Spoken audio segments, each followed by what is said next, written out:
ఇక వికారాబాద్ జిల్లా పరిగిలోని భవానీ వైన్స్లో చోరీ జరిగింది. వైన్ షాప్కు ఉన్న చిన్న షట్టర్ తాళాలు కట్ చేసి లోపలికి దూరి చోరీ చేశారు. కౌంటర్లో దాదాపు 2,30,000 రూపాయల నగదును దోచుకెళ్లారు.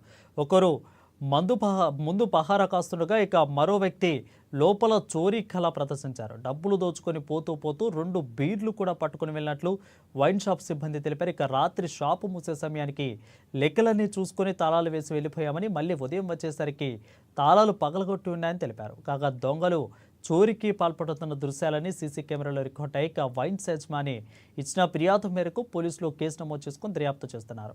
అయితే ఇక సీసీ ఫుటేజ్ ఆధారంగా క్లూస్ టీమ్ సహాయంతో విచారణ జరుపుతున్నారు. కాగా వారాంతరంలో పరిగిలో ఏదో ఒక చోట చోరీలు జరగడం సర్వసాధారణంగా మారింది. దాంతో వ్యాపారులు, స్థానిక ప్రజలు ఆందోళన చెందుతున్నారు.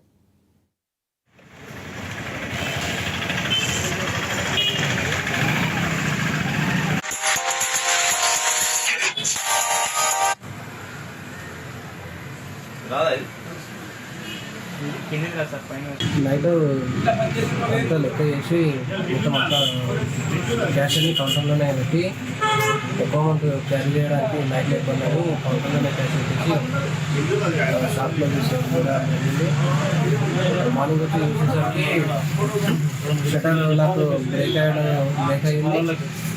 ఏమైందా అని లోపలికి వచ్చి చూస్తే కౌంటర్స్ లాక్లన్నీ నిలబడుతున్నాయి. చూస్తే క్యాష్ కూడా మిస్ అయింది. క్యాష్ నైట్ కౌంట్ చేసి ఉంటుంది. ఒక 2 lakhs ఎంత? 2 lakhs 2 lakhs 30,000 మిస్ అయింది క్యాష్. ఒక 2 మందు బాటిల్ తీసుకున్నారు. ఇక ఇప్పటివరకు బులెటిన్ అప్డేట్స్.